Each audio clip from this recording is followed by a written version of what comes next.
Our entire inquiry today really starts with this question, a question of immense weight, one that has occupied thinkers and theologians for ages.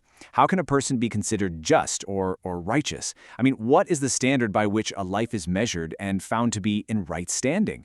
This is the fundamental problem we're here to understand.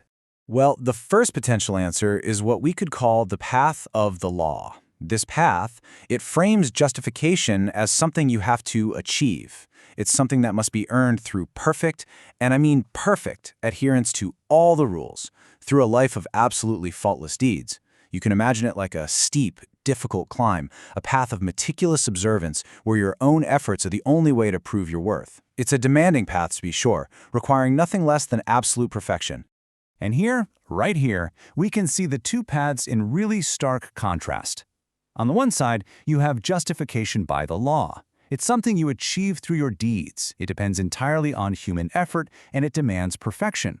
But then, on the other side, you have this radically different approach, justification by faith. Righteousness here isn't achieved at all. It's received, like a gift. It doesn't depend on your effort, but on your trust. And it starts from a place of acknowledging human imperfection.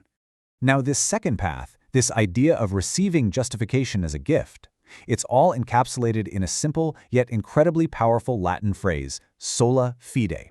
And translated, it means just what it says, faith alone.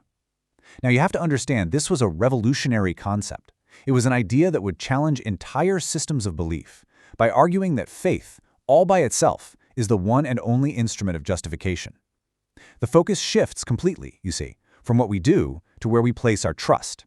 A foundational text for this very principle puts it bluntly.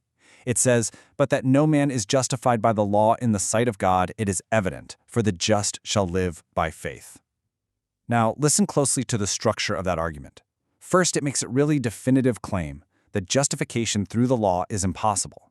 And then, right away, it provides the alternative. A just person finds life not through rigid rule following, but through faith. So when you get right down to it, the principle of sola fide represents a complete reorientation of your entire worldview.